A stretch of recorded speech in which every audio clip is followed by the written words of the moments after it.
আপনার পরিবারের যে মারা গেছে তার মুখের ভিতরে টোটকা ব্ল্যাক ম্যাজিকের তাবিজ ঢুকায় দিচ্ছে ওই মুর্দার মরা লাশের ভিতরে। ওই লাশকে এই অবস্থায় দাফন করে দিচ্ছে। আপনার পরিবারের অবস্থা শেষ।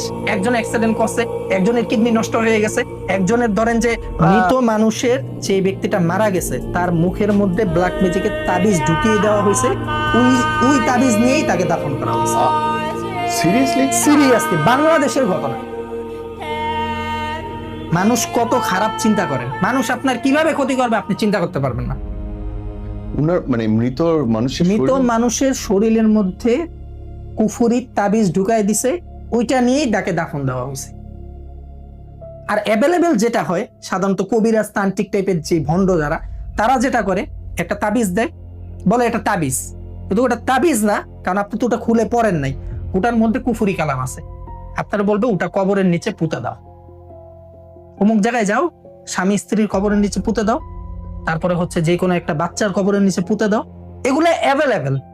বাট আমি এখন যেটা বললাম এটাও বাংলাদেশে হয়, অনেকে জানে না। এমন একজনে পাঠাইছে বা এমন একজন গোসলের নাম করে ঢুকছে, সে কবিরাজ। আমি জানি না, আপনি জানেন না, যারা জানার তারা তার মাধ্যমে আপনার পরিবারের ক্ষতি করতেছে। আপনার পরিবারের যে মারা গেছে তার মুখের ভিতরে টোটকা ব্ল্যাক ম্যাজিকের তাবিজ ঢুকায় দিচ্ছে ওই মুর্দার মরা লাশের ভিতরে। ওই লাশকে এই অবস্থায় দাফন করে দিচ্ছে। আপনার পরিবারের অবস্থা শেষ। একজন অ্যাক্সিডেন্ট করছে, একজনের কিডনি নষ্ট হয়ে গেছে, একজনের ধরেন যে কি বলে মাথা ঘুরায় হঠাৎ করে ব্রেন স্ট্রোক করছে, এক কথায় ধস নেমে গেছে। এটার তো কোনো সায়েন্টিফিক ব্যাখ্যা নাই। কেন হচ্ছে আপনি বলতে পারতেছেন না, কিন্তু মুর্দারের ভিতরে তাবিজ ঢুকায় দিচ্ছে। এই তো প্রায় দেখা যাচ্ছে, যে পরিবারে একজন মারা যায় এরপরে কেউ না কেউ মারা যায় বা মরতে থাকে, এরকম অনেক পরিবার। হ্যাঁ, এরকম অনেক পরিবার। ওই যে আপনাকে কিভাবে ব্ল্যাক ম্যাজিক করা হয়েছে এটা তো আপনি জানেন না। অনেক রাকিও ধরতে পারবে না, অনেক রাকিও এটা ধরতে পারবে না। আমার কাছে এক রুগী আসছে, বলতেছে ভাইয়া আমি তো এরকম চিকিৎসা করাইছি, তো কিছু ফল পাইছি, এরপর আর পাইনি। কোনো অনেক আমল করছি, রাকি ঝাড়ফুঁক করছে, কোনো ফল পাইনি। তো আমি বললাম আপনি রাকিকে ধরেন, আপনি আমার কাছে আসলেন কেন? ওই রাকিকে ধরেন। তো বলতেছে ভাইয়া ওই রাকিকে ধরছি, রাকি বলছে আমি আল্লাহর উপর ছেড়ে দিলাম। এটা কি মানে, এটা কি মানে আপনার কাছে আমরা তো আল্লাহ তাআলার উপরেই ছাড়বো, মানে আমিও তো আল্লাহ তাআলার উপর তাওয়াক্কুল করি, তাই বলে তুমি যাও আল্লাহ তাআলার উপর ছেড়ে দিছি, যা করার কথা হইলো। আপনার উচিত হচ্ছে যতক্ষণ তার সমস্যার সমাধান হবে না আল্লাহর উপর আপনার তাওয়াক্কুল করে আপনার চিকিৎসা করা উচিত, আপনার তাওয়াক্কুল করে। কারণ তার ঈমান যদি থাকে 50%, আপনার 100 থাকার কথা রাকি হিসাব। ওটা হচ্ছে প্রপার রাকি আমার কাছে। এখন সব রাকি কিন্তু এই সমস্যা ধরতে পারবে না। মরা লাশের মধ্যে তাবিজ ঢুকায় দিছে, কবর দিয়ে দিছে, এরপর পরিবারের অবস্থা দেদারসে খারাপ হওয়া শুরু হয়েছে। মরা লাশের হাতের মধ্যে তাবিজ পেঁচায় আস্তে করে তারে দাফন করে দিছে। এখন যে এটা করছে তার অবস্থা ভাই খারাপ হয়ে যাবে। সে খুব বাজেভাবে মারা যাবে, তার কিডনি পচে যাবে, তার ব্রেন নষ্ট হয়ে যাবে, সে দুনিয়াতে খুব বেজ্জতি হবে, খুব বাজেভাবে সে মারা যাবে যে এই কাজটা করছে। বাট যার ব্যাপারে করছে তারও তো অবস্থা খারাপ হয়ে যাবে, সেমই তো হবে।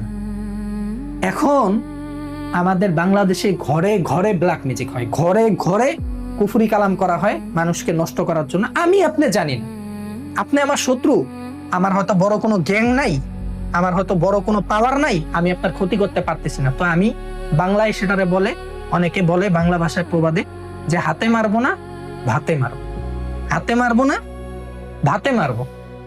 কারণ আমার হাতে মারার সামর্থ্য নাই, আমার কোনো ওরকম গ্যাং নাই, গ্যাংস্টার নাই, পরিচিত কোনো দলবল নাই। হ্যাঁ, আমি কোনো ক্ষয়ক্ষতি করতে পারবো না আপনাকে সরাসরি। আমি কিভাবে ক্ষতি করব? এমন ভাবে ক্ষতি করব আপনিও শেষ, আপনার পরিবারও শেষ। এখন আমি যে আপনার ক্ষতি করলাম, আমি কই যাব? আল্লাহ কি আমাকে ছেড়ে দিবে? একজন আছে না, আপনাকে যেভাবে আমি কষ্ট দিয়ে মারবো আল্লাহ আমাকে এর চেয়ে খারাপ ভাবে মারবে। এই কারণে আমি প্রত্যেকটা ভিডিওতে বলি, আগেও বলছি এখনো বলি, কেউ যদি চায়, মানে যারা ব্ল্যাক ম্যাজিক করতে চায় পরিবারের কাউকে, যে হ্যাঁ আমি আমার একজন আছে তাকে আমি ক্ষতি করতে চাই, তাকে আমি শেষ করে দিতে চাই, সে আমার অনেক বড় শত্রু। এই ব্ল্যাক ম্যাজিকটা কোনো তান্ত্রিক কবিরাজের কাছে করার আগে অ্যাটলিস্ট আমি হাফেজ মুহিউদ্দিনকে যেন নক দিয়ে জিজ্ঞেস করে যে হুজুর আমি তো একজনকে ব্ল্যাক ম্যাজিক করব, আমি কি অনেক সুখে শান্তিতে থাকতে পারবো, আমার কি কি হবে? আমি জাস্ট তাকে কয়েকটা লোকেশন দিয়ে দিব, গিয়ে বলবো অমুক জায়গায় গিয়ে খবর নেন যে ওই লোকটা কেমন আছে, যিনি করছিল। যিনি করছিল। আরে। গিয়ে দেখেন তো সে পৃথিবীর আলো দেখতে পারে কিনা, সে ঠিক মতন খাইতে পারে কিনা, সে একটা আপনার সাথে কথা বলতে পারে কিনা, গিয়ে দেখেন। শান্তিতে থাকতে পারবে না, জীবনও পারবে না। কারণ যেই কবিরাজকে দিয়ে ব্ল্যাক ম্যাজিক করাইতেছে সে শয়তানের পূজা করে, যে তান্ত্রিককে দিয়ে ব্ল্যাক ম্যাজিক করাইতেছে সে শয়তানের পূজা করে, বড় বড় শয়তানের পূজা করে। ঠাকুর টুকুর আছে না হিন্দুদের, এর মধ্যে তো আবার দেব দেবীতা আছে, এই দেব দেবীতার পূজা করে, নাফরমান শয়তানের পূজা করে, শয়তানকে খুশি করার জন্য বলি দেয়। এরকম আমার মোবাইলে ভিডিও আছে একটা, কয়েকদিন আগে আমি আপনাকে দেখাইতে পারবো, আপনি দেখে ভাই অবাক হয়ে যাবেন। এগুলা বাংলাদেশে অ্যাভেলেবেল হচ্ছে, বাট বাংলাদেশে সরাসরি হয় না, আফ্রিকাতে সরাসরি হয়। আফ্রিকার যে মহাদেশগুলোতে এগুলাতে এই ব্ল্যাক ম্যাজিক সরাসরি হয়, আপনি দেখলে অবাক হয়ে যাবেন। এই যে দেখেন।